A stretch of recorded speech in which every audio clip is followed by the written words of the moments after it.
Hey guys, Ernie here and welcome to the Paleo Hiker MD channel. It's been a little while since we reviewed a new alcohol stove here on the channel, and I'm pretty excited because we have kind of a novel design to check out today. Let's take a look at the Fire Maple Volcano backpacking alcohol stove.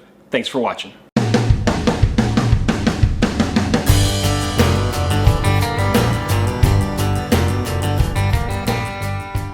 Alcohol stoves are all pretty similar these days, so when I saw a new design, or at least a new design to me on Amazon, I was pretty quick to snatch one up. Let me show you the Volcano stove from Fire Maple.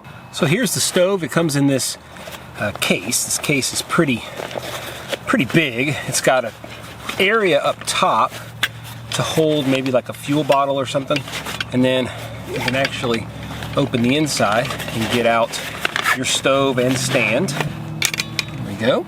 We'll look at the stand here in a second. We'll start by looking at the burner. It's got a little Ranger band on top. This is the top simmer ring. You can see you can just adjust the simmer ring. This also telescopes out so you can grab it pretty easily. It's kind of nice. One thing is that it's not perfectly on there, so sometimes it takes a little bit of effort to snuff out your fire. This is the main stove. The overall dimensions are 4.5 by 4.5 by 4.3. Dimensions of this actual burner are very much in line with the Trangia. It just has this top here, which I guess is why they call it the Volcano. This is the stand. It's got these little feet that kind of come out. And there's your stand. It says Fire Maple on it. The stand weighs 2.85 ounces. The stove with its top is 5.1 ounces. So total, it's about 8 ounces.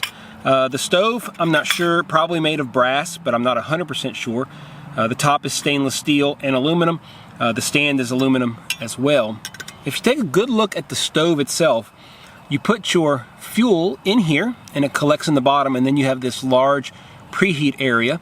So you'll fill this kind of moat with fuel, and then once it preheats, the flames will come out of these ports on the side here. Cost is $46.95. It's pretty hefty, and really not a lot of information available on this stove.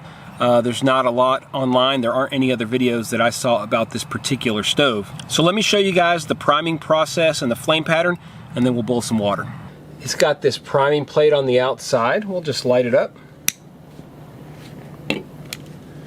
We'll just give it a few seconds here, and you'll be able to see what the flame pattern looks like. We'll let it develop and I'll show you guys what it looks like. Alright, it's almost done with the alcohol in the priming tray. It's taken about 45 seconds or so, so it takes a little while. And now you're getting to the basic. Now we're outside, guys, so it's a little bit windy, but you're starting to see the jets come in from the outside here. Kind of a haphazard pattern. It should get just a little bit better, so we'll just wait a few more seconds. Alright, it's been about another 30-40 seconds and you can start to see the actual jets coming through. This is what the actual flame pattern looks like, and there you go. It is lit and going. It takes about a minute and a half to prime. It does take a little while, but you get a very nice flame pattern like this. I kind of like it. I think it looks very good. It also has the large at the top, which is I guess why they call it the Volcano. Really does put out quite a bit of heat.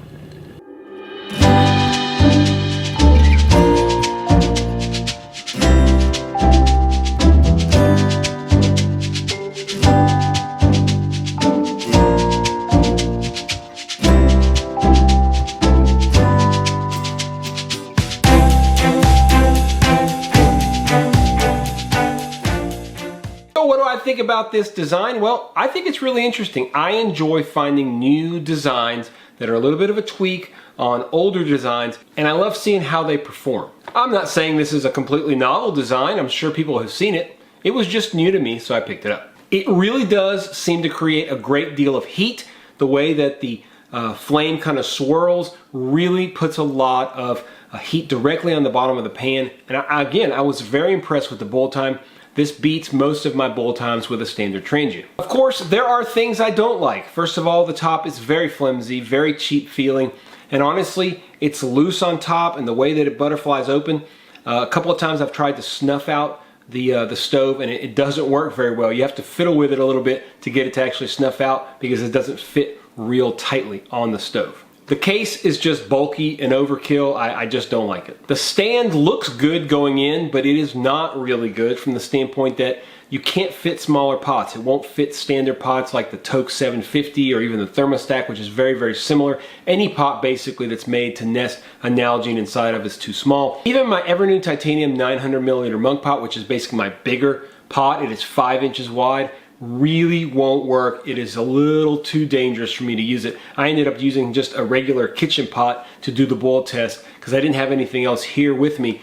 So that is a problem. Of course, we could use it with another stand similar to a Trangia stand, probably would work very well, but we didn't do that tonight. Maybe I'll do that down the road if you guys are interested. Lastly, I'm really not a fan of pot stands that don't fold down. So besides the already discussed problems with this stand, the fact that it doesn't fold down is just not good for me. So will I use this stove much? Honestly, probably not, even though it does create a very good flame pattern. I think some others like the Lixada Titanium or the Toke's siphon stove have very similar flame patterns, lighter weight and better made. The other problem is that it just costs way too much. $47, you're paying probably a lot for that overcomplicated bag and the pot stand. The pot stand to me really is a dud. It's not worth spending the money on this because you can't use most of the pots you have in your gear kit. So it's a nice stove, but I won't be using it very much. It's going to go into the collection and look nice on display.